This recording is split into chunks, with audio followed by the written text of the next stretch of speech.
లేదో చెక్ చేసుకుని కొనండి. ఈ F+ లోగో ఉండడం వల్ల మన హెల్త్ కు అవసరమైన న్యూట్రియన్స్ ను, విటమిన్స్ ను యాడ్ చేస్తారు కాబట్టి దీనిని వాడడం వల్ల మన ఆరోగ్యానికి ఎంతో మేలు కలుగుతుంది. దీనిలో ఉండే ఒరిజినల్ చెడు కొలెస్ట్రాల్ ను తీసివేసి మంచి కొలెస్ట్రాల్ ను పెంచి హార్ట్ కు మంచి ఆరోగ్యాన్ని ఇస్తుంది. దీనిలో యాంటీ ఆక్సిడెంట్స్ ఎక్కువ శాతంలో ఉండడం వల్ల ఇవి ఫ్రీ రాడికల్స్ తో పోరాడి వ్యాధి నిరోధక శక్తిని పెంచుతుంది. దీనిలో ఉన్న స్క్వాలిన్, విటమిన్ E ఉండడం వల్ల చర్మాన్ని ఆరోగ్యంగా ఉంచడంలో సహాయపడుతుంది. రైస్ బ్రాన్ ఆయిల్ కు 232 డిగ్రీల సెంటీగ్రేడ్ స్మోక్ పాయింట్ ఉంటుంది.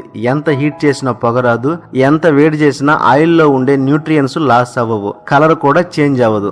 బయట ఆయిల్ 1 లీటర్ యూజ్ చేస్తే రైస్ బ్రాన్ ఆయిల్ 85% యూజ్ చేస్తే సరిపోతుంది. దీనివల్ల మనకి 15% ఆయిల్ సేవ్ అవుతుంది. ఈ రైస్ బ్రాన్ ఆయిల్ చాలా మంచి ఆయిల్ అని WHO వరల్డ్ హెల్త్ ఆర్గనైజేషన్ వారు, NIN national institute of nutrition మరియు బాబాయ్ జీవితంలో ఒకటి మాత్రం గుర్తుంచుకోండి, కష్టపడందే ఏదీ రాదు, కష్టపడకుండా వచ్చింది ఎన్నటికీ నిలవదు.